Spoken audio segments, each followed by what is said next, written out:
The stars looked peaceful that morning when Captain Jake Morrison walked onto the bridge of Defense Station Olympus.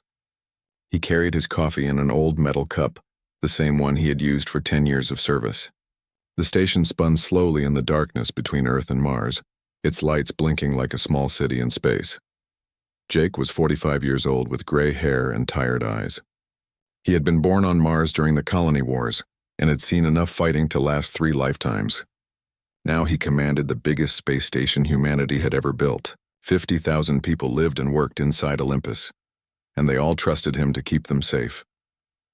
Lieutenant Amy Rodriguez sat at the sensor station, her dark hair pulled back in a neat ponytail.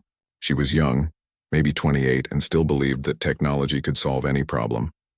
Her fingers moved quickly over the controls as she watched the empty space around their station.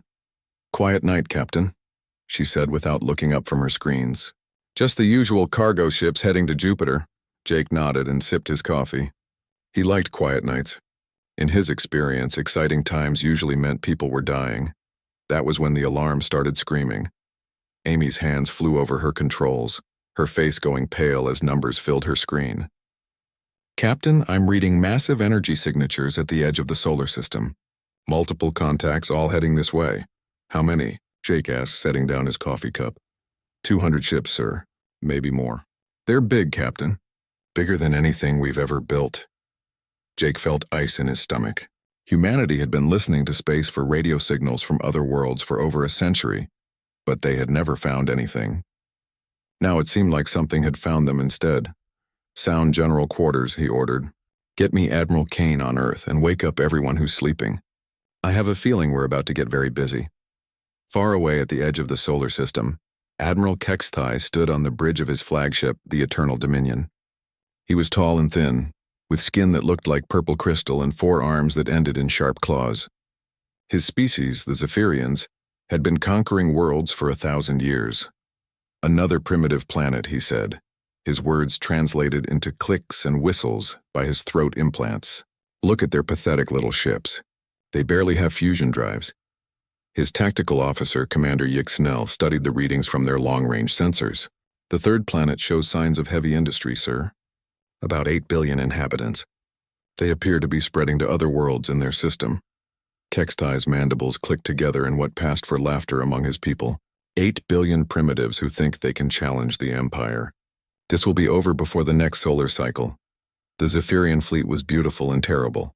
Each ship was shaped like a crystal spear, with weapons that could turn cities into glass and shields that could stop nuclear weapons. They had conquered 17 star systems without losing a single vessel.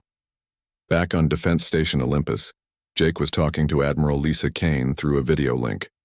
Kane was older than Jake, with silver hair and scars from the asteroid mining wars. She sat in the command center deep under the Rocky Mountains, surrounded by screens showing every human ship and station in the solar system.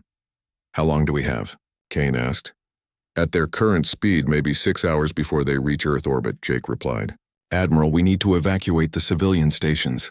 Kane shook her head. "There's nowhere to run, Jake. If they want our worlds, they'll have to take them from us." That was when humanity made its first broadcast to the stars. Jake composed the message himself, keeping it short and simple. "To the alien fleet in our system, you are not welcome here. Leave now, or we will make you leave." When Admiral Kexthai received the message, he was drinking fermented plant juice from his homeworld and discussing how to divide the new planet's resources. The human transmission made him laugh so hard that he almost choked. "They want us to leave," he told his officers. "These primitives actually think they can fight the Empire." Commander Yixnell looked worried. "Sir, our scouts report that the humans have weapons on most of their space stations, and their ships appear to be moving into defensive positions." "Let them," Kexthai said. "It will make the conquest more entertaining." The first shots of the war came 3 hours later. A Zephyrian scout ship fired on a human cargo vessel near Jupiter, turning it into a ball of fire in seconds. The cargo ship, the Betty May, had been carrying supplies to the ice mining stations. 43 people died in that first attack. Captain Ben Murphy was commanding the destroyer New York when the news came in. He was a short, stocky man with a thick Boston accent and a bad temper. When he heard about the Betty May, he started cursing in 3 different languages. "Those crystal-headed bastards just killed innocent people," he told his crew. "That means it's war." Across the solar system, human ships began moving into attack positions.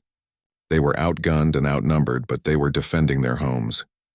Every man and woman in the fleet knew what was at stake. On Earth, Dr. Helen Carter was working late in her laboratory at the Luna Research Institute. She was a xenobiologist, someone who studied life from other worlds. When the first pieces of Zephyrian technology were recovered from their scout ships, she started analyzing them immediately. What she found would change everything. Meanwhile, Admiral Kexthai was getting reports that disturbed him. The humans were not surrendering. Instead, they were fighting back with a determination that seemed impossible. "Sir," reported Commander Yixnell, "we destroyed one of their cargo ships and now all their military vessels are moving to attack positions. This is not normal behavior for a primitive species." Kexthai studied the tactical displays. The human ships were small and weak compared to his fleet, but they were moving with purpose. More disturbing, they seemed to be coordinating their movements across the entire solar system. "Perhaps these humans are not as primitive as we thought," he said quietly. On Defense Station Olympus, Jake Morrison watched the enemy fleet getting closer. His station had weapons, but they were designed to stop asteroids and pirates, not an alien invasion force. Still, he had no intention of running. "Amy, signal all stations. Tell them to prepare for battle. And send a message to Earth. Tell them we'll hold the line as long as we can." Lieutenant Rodriguez looked up at him with wide eyes. "Sir, we can't possibly win against 200 ships." Jake smiled grimly. "Maybe not, but we can make them pay for every inch of space they take. That's what humans do, Amy. We fight." The war was about to begin, and neither side fully understood what they were fighting against. Dr. Helen Carter had not slept in 36 hours. Her laboratory on Luna looked like a war zone, with alien technology scattered across every table and computer screens, showing data that made no sense. She was a small woman with brown hair that she kept forgetting to brush, but her mind was sharp enough to cut diamond. The pieces of Zephyrian scout ship that the military had brought her were beautiful. The metal looked like purple glass, and the electronics worked on principles that human science barely understood. But it was not the technology that excited Helen. It was the biological data.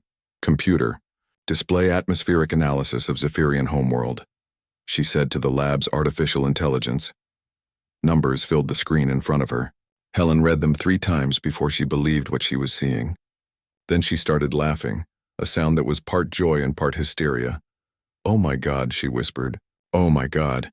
They have no idea what they're dealing with." She immediately called Admiral Kane on Earth. The old admiral looked tired on the video screen.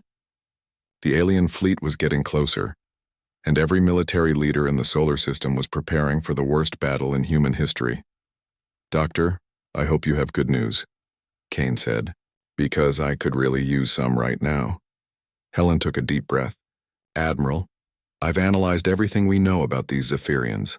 Their biology, their technology, their atmospheric requirements. I know why they think they can conquer us so easily." "Why?"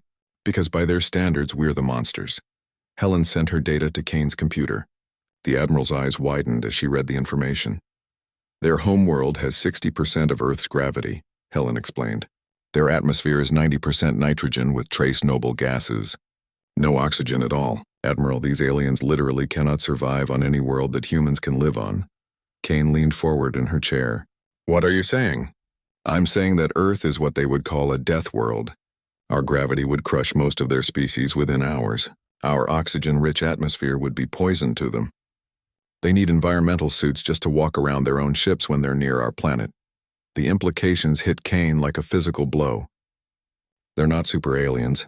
They're just bullies who pick on planets that can't fight back." "Exactly," Helen said. "And they've never fought anyone from a world as hostile as ours."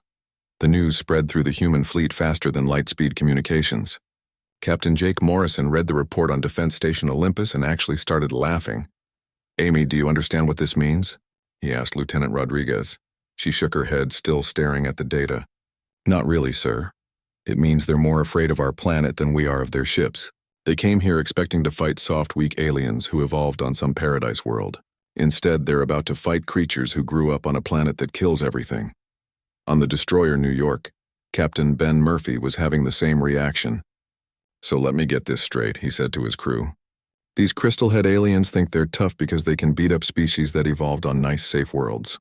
But they've never fought anyone from a place like Earth. His tactical officer, Lieutenant Sam Torres, was reading through the biological data. Sir, according to this, the average Zephyrian would die from oxygen poisoning in about 10 minutes on Earth's surface. Murphy grinned. And here I was worried that they were tougher than us. But the real revelation came when Helen Carter made her next discovery. She was analyzing the psychology profiles that human intelligence had put together based on intercepted Zephyrian communications. Computer, compare Zephyrian social structure to human tribal bonding patterns, she ordered.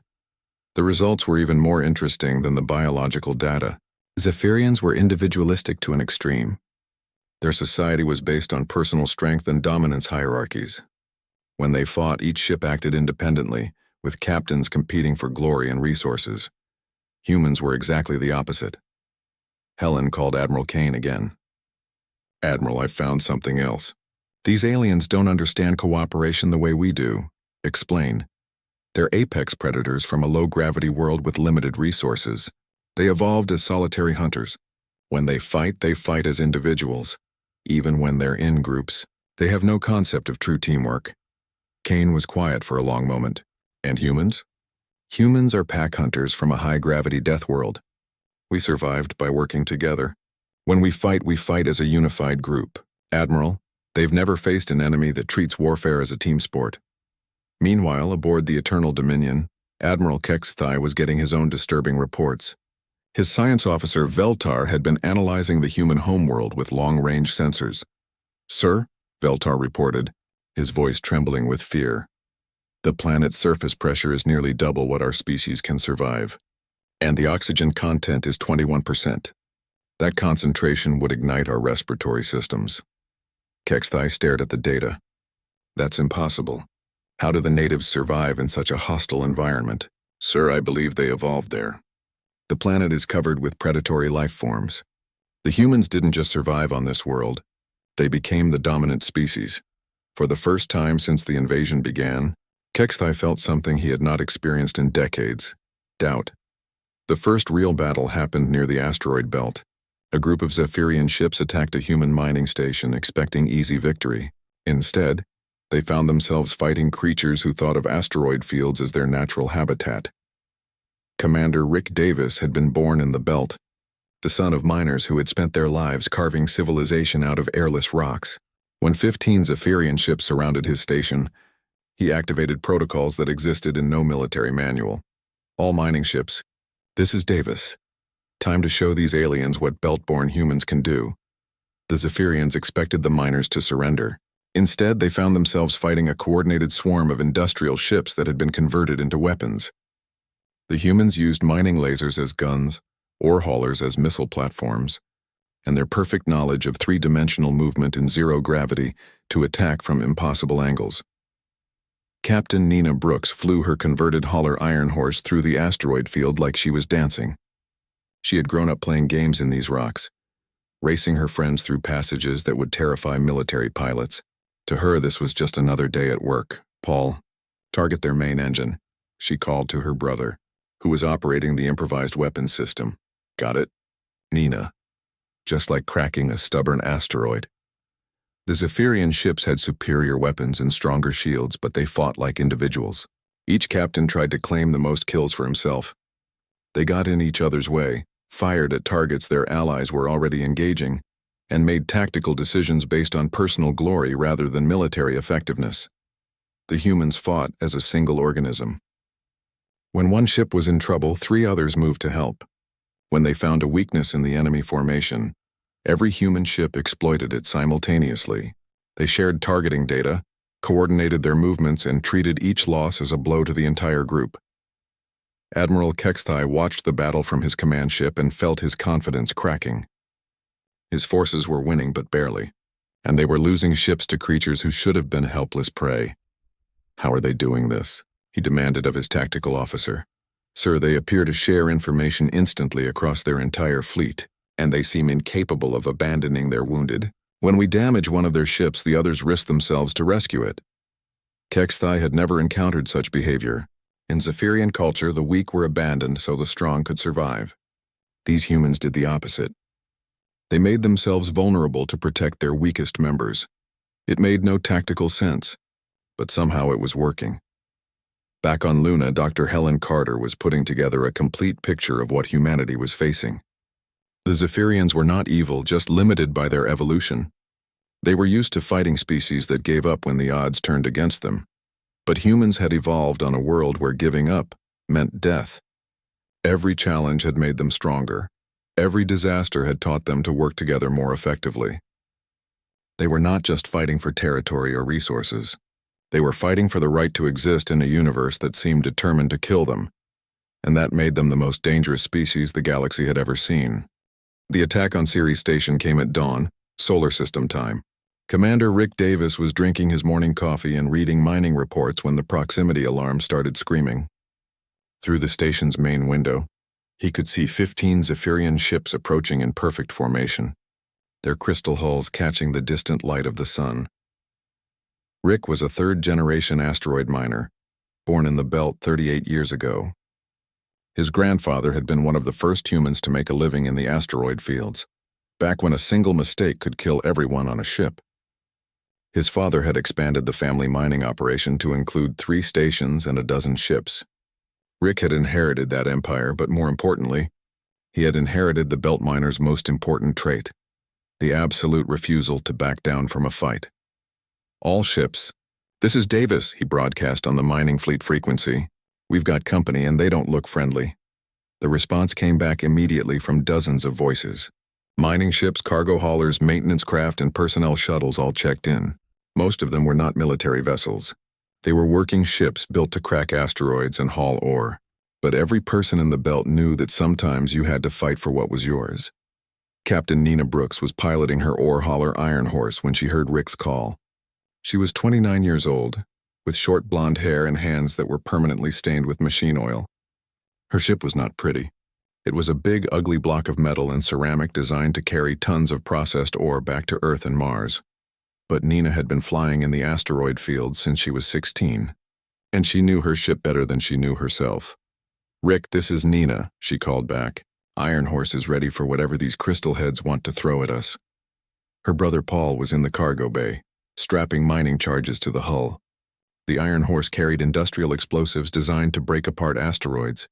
With a little creativity, those same explosives could break apart alien ships.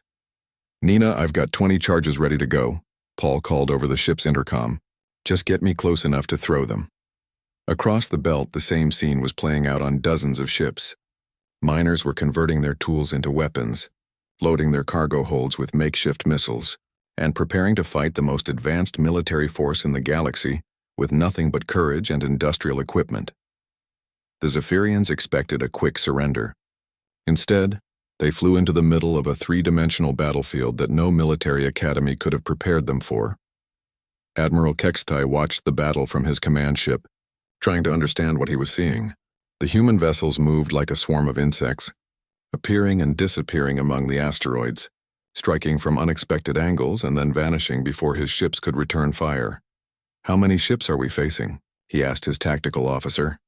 67 confirmed contacts, sir, but they keep disappearing behind asteroids and reappearing in new positions." Kextai studied the display. The human ships were individually weak, but they were fighting as a coordinated group. When one vessel was damaged, others immediately moved to protect it. When they found a weakness in his formation, they all exploited it at the same time. It was like fighting a single organism with dozens of bodies. Commander Yixnel had been assigned to lead the attack on Ceres Station itself. He commanded a heavy cruiser with enough firepower to destroy a small moon, but he was finding it impossible to get a clear shot. Every time he targeted the station, human ships appeared out of nowhere to block his line of fire. "Sir," his weapons officer reported, "the humans are using the asteroid field as cover. They know the exact position of every rock in this system." Of course they did. They lived here. Nina Brooks dove the Iron Horse through a gap between 2 asteroids that was barely wider than her ship. Behind her, a Zephyrian destroyer was firing plasma bolts that turned chunks of rock into glowing vapor. She could feel the heat from the near misses, but she had been flying through asteroid fields her entire life. This was her home territory. "Paul, get ready with those charges," she called to her brother. "Ready when you are, sis." Nina pulled her ship into a tight turn that would have crushed anyone who was not strapped into an acceleration couch. The destroyer followed her, trying to get a clear shot. But Nina knew something the alien pilot did not. She knew exactly where every asteroid in this part of the field was located. She led the destroyer straight into a trap. The Iron Horse flew between two large asteroids and suddenly stopped, using her ship's industrial grappling system to anchor herself to the nearest rock. The destroyer, moving too fast to stop, flew directly over her position. Paul Brooks threw mining charges at the alien ship as it passed overhead. The charges were designed to stick to rock surfaces, and they worked just as well on alien armor. 5 explosions rippled along the destroyer's hull, tearing open sections and venting atmosphere into space. "That's for the Betty May," Paul shouted, thinking of the cargo ship that had been destroyed in the first attack. All across the asteroid field, similar scenes were playing out. Human miners who had spent their lives in zero gravity were outmaneuvering military pilots who had trained in simulators. Industrial equipment was being used as weapons in ways that no military engineer had ever imagined. Captain Ben Murphy arrived with the destroyer New York just as the battle was reaching its peak. He had been patrolling near Mars when the attack began, and he had pushed his ship to maximum speed to reach the fight. "This is Murphy," he broadcast on all frequencies. "Sorry I'm late to the party." The New York was a real warship built for combat with military-grade weapons and trained crew. But even Murphy was impressed by what the miners had accomplished with their improvised fleet. "Rick, this is Ben Murphy. You belt rats are doing a hell of a job out here." "Just protecting our home, Captain," Rick Davis replied. "These aliens picked the wrong system to invade." The tide of battle turned when the miners started using tactics that no military manual had ever described. They began moving asteroids. Using their industrial equipment, teams of mining ships grabbed small asteroids and hurled them at the Zephyrian fleet. The aliens had shields that could stop energy weapons and missiles, but they were not designed to handle chunks of rock moving at high speed. Commander Yixnel watched in disbelief as a piece of asteroid the size of a building smashed into his cruiser's forward section. The impact sent his ship spinning out of control, and emergency systems began shutting down damaged sections. "How are they doing this?" he demanded of his crew. "Sir, they're using their mining equipment to move the asteroids. They're turning the entire field into a weapon."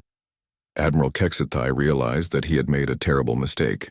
He had attacked the humans in their natural environment, using military tactics against creatures who thought of warfare as just another engineering problem to solve. "All ships withdraw to safe distance," he ordered. "We need to reconsider our approach." But the humans were not finished. As the Zephyrian ships tried to retreat, they found their escape routes blocked by more asteroids. The miners had spent hours positioning rocks to create a maze that only they could navigate. Nina Brooks and her brother Paul had disabled 2 enemy ships and were looking for a third target when they received new orders from Rick Davis. "All ships, let them go," Rick broadcast. "We've made our point." Nina wanted to keep fighting, but she understood. The goal was not to destroy every alien ship. The goal was to show them that humans were not easy prey. As the surviving Zephyrian ships limped away from the asteroid field, Admiral Kexthai reviewed the battle reports. He had lost 8 ships and had 11 more damaged. The humans had lost only 3 vessels, and those crews had been rescued by other ships before they could be captured or killed. "Sir," Commander Yixnel reported, "the humans fought with perfect coordination. They shared information instantly, supported each other without hesitation, and used tactics we've never encountered." Kexthai was beginning to understand that he was not fighting a primitive species. He was fighting creatures who had evolved to work together in the most hostile environment imaginable. They did not fight as individuals seeking glory. They fought as a pack, protecting each other and sharing both risks and victories. For the first time since the invasion began, he wondered if the Zephyrian Empire had chosen the wrong enemy. Back on Ceres Station, Rick Davis was looking out at the asteroid field where his people had just won an impossible victory. Ships were returning to dock, crews were celebrating, and repair work was already beginning on the damaged vessels. Not bad for a bunch of rock miners, he said to himself, but he knew this was just the beginning. The aliens would be back with more ships and better tactics. When they came, The belt miners would be ready for them. After all, defending your home was just part of the job. Major Scott Turner had been a logistics officer before the war started. His job was moving supplies from one place to another, making sure that every human ship and station had what it needed to keep functioning. It was boring work, but important work, and Scott was good at it. Now, 6 months after the first alien attack, he commanded what the military called a wolf pack, a group of converted civilian ships that hunted Zephyrian vessels throughout the outer solar system. His flagship was the former passenger liner Golden Gate, now covered with improvised armor and bristling with weapons that had never been designed to work together. Scott was 34 years old, with red hair that was going gray from stress and green eyes that had seen too much combat. He stood on the bridge of his converted ship, looking at the tactical display that showed 12 Zephyrian cruisers heading toward the Jupiter mining stations. "Captain Rodriguez, signal the pack," he said to his communications officer. "Time to go hunting." The response came back immediately from 15 ships. Cargo haulers, passenger liners, research vessels, and industrial ships all converted for war. They were not pretty, and they were not built for combat, but they had something the aliens did not understand. They were crewed by humans who refused to give up. Lieutenant Amy Rodriguez had transferred from Defense Station Olympus after it was destroyed in the second wave of attacks. She was one of the few survivors from Captain Morrison's crew, and she carried the memory of her dead captain like a flame in her heart. "All ships report ready, Major," she said. "Weapons charged and targeting systems online." Scott nodded. The weapons were a mixture of military hardware and improvised systems that should not have worked, but somehow did. Mining lasers, industrial plasma cutters, and kinetic launchers that fired chunks of processed ore at nearly the speed of light. But the real weapon was not the hardware. It was the people who used it. On the research vessel Carl Sagan, Dr. Mary Collins was making final adjustments to her latest invention. Mary was an engineer who had been working at the Deep Space Research Station near Jupiter when the war began. She had short black hair, thick glasses, and a mind that could solve problems that made other people give up. "Test firing sequence complete," she reported to Major Turner. "The adaptive targeting system is ready." Mary's invention was typically human. Instead of trying to build better weapons, she had built weapons that learned. Every time the Zephyrians adapted their shields to stop human attacks, Mary's system analyzed the changes and modified the weapons to compensate. It was an arms race, but humans had been winning arms races since they first picked up stones to throw at predators. The battle began when the Zephyrian cruisers entered the Jupiter system. They were expecting to destroy the mining stations and move on to the next target. Instead, they found themselves surrounded by ships that seemed to appear out of nowhere. Commander Yixnell had been promoted after surviving the disaster at Ceres Station. He now commanded a squadron of heavy cruisers, each one capable of destroying a small moon. When the human ships appeared on his sensors, he almost laughed. "Civilian vessels," he reported to his fleet. "This should be easy." He was about to learn another lesson about humans. They never stopped changing. The first exchange of fire went exactly as Yixnell expected. His ship's shields absorbed the human weapons easily, while his plasma cannons tore through enemy hulls. 2 human ships were destroyed in the first minute of combat. Then something impossible happened. The human weapons began to work. "Sir," his tactical officer reported, "the enemy weapons are adapting to our shield frequencies.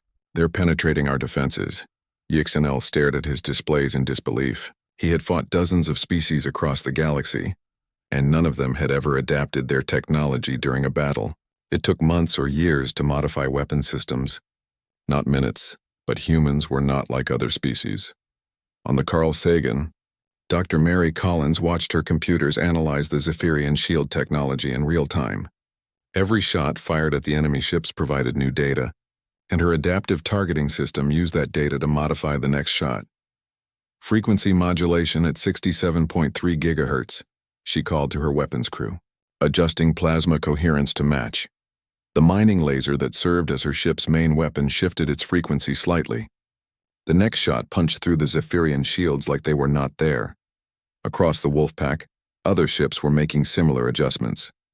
The humans shared their targeting data instantly, so when one ship found a way to penetrate the enemy defenses, all of them could use it.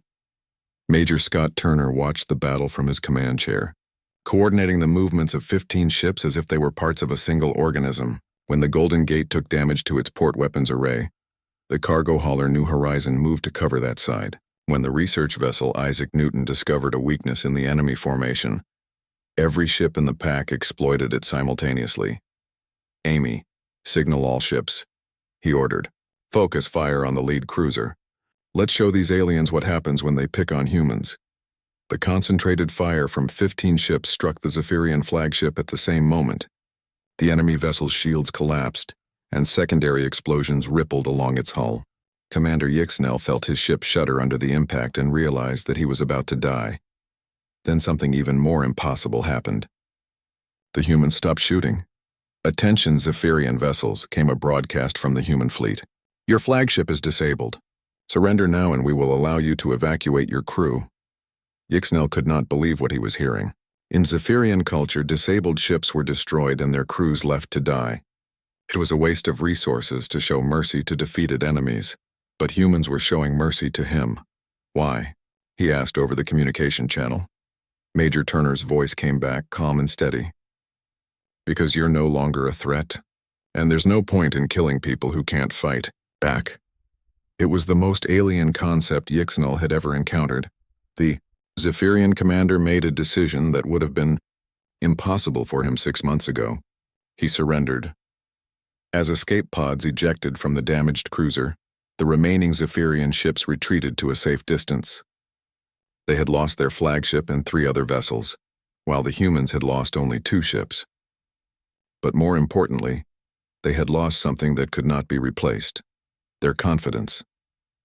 Admiral Kexthai received the battle report aboard the Eternal Dominion and felt something that was new to him: fear. The humans were not just fighting back. They were getting better at it. Every battle taught them new tactics. Every defeat made them stronger. "Sir," his science officer reported, "we have analyzed the human weapon modifications.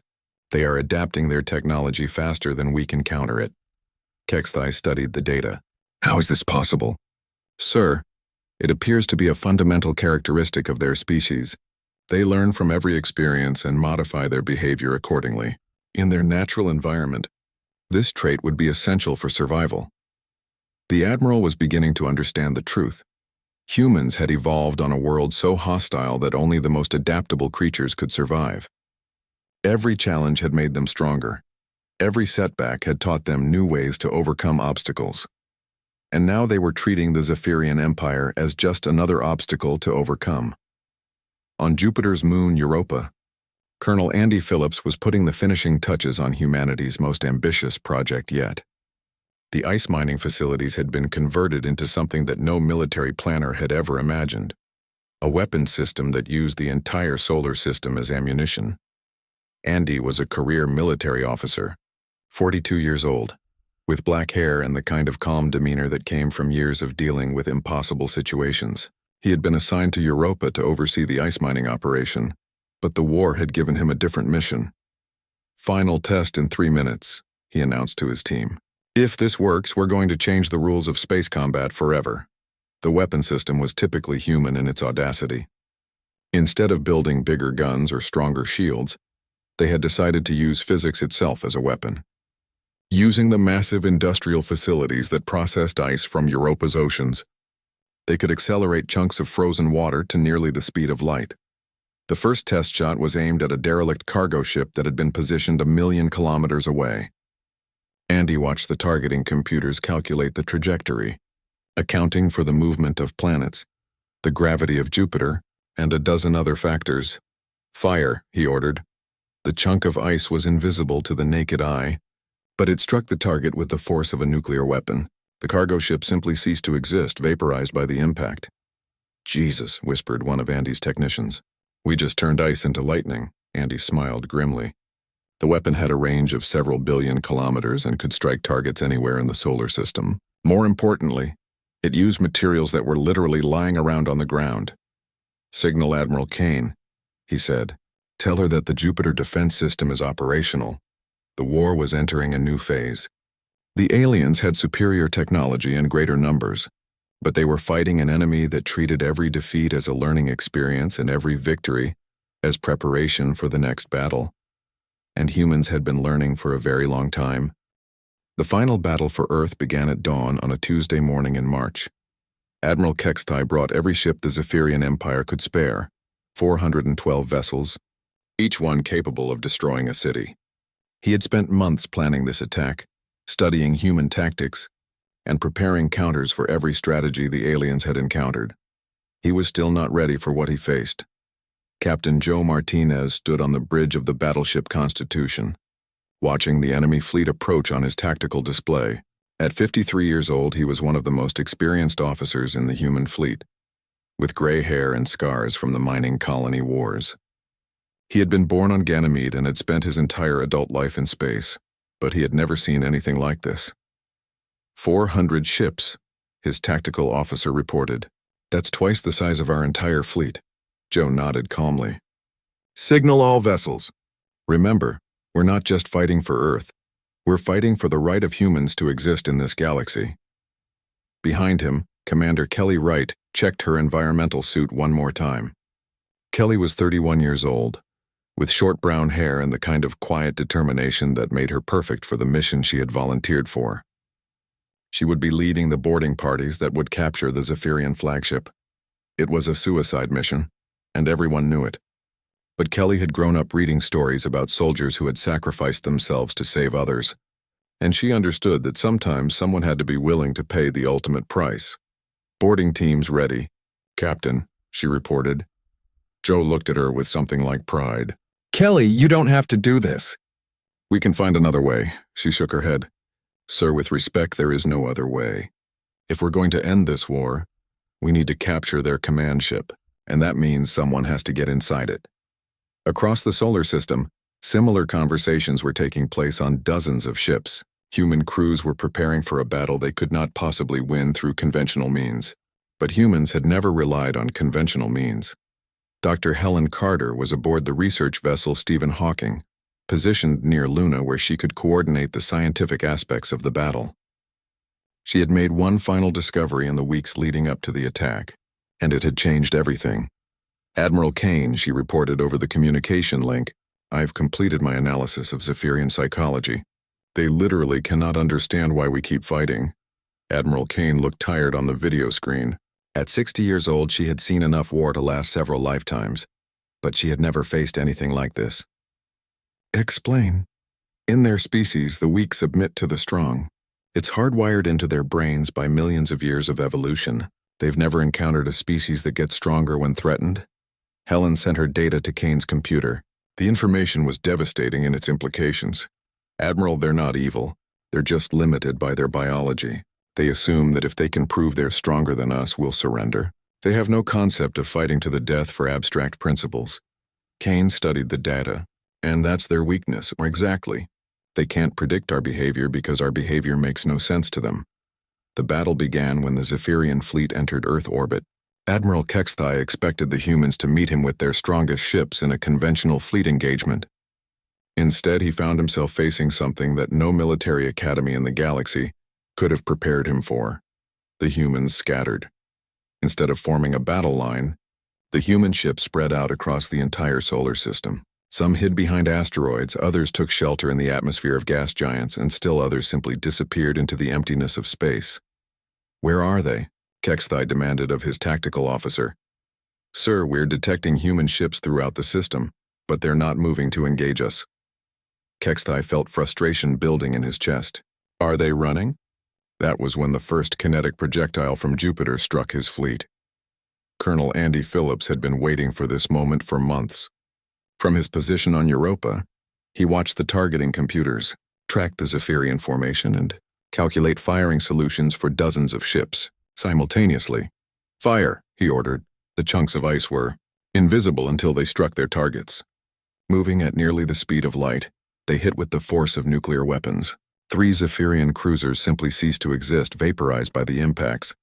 Reload and fire again, Andy said calmly. Let's see how they like fighting the laws of physics. All across the solar system, similar attacks were taking place. Asteroids were being hurled from the belt, debris was being accelerated from orbital platforms, and industrial equipment was being used to turn space itself into a weapon. Admiral Kexthai watched his tactical display with growing horror. His ships were being destroyed by weapons he could not even see, fired from distances that made return fire impossible. "How are they doing this?" he demanded. "Sir," his science officer reported, "they're using the entire solar system as a weapon. They're accelerating debris to relativistic speeds using industrial equipment." For the first time in his career, Kexthai felt true fear. He was not fighting a military force.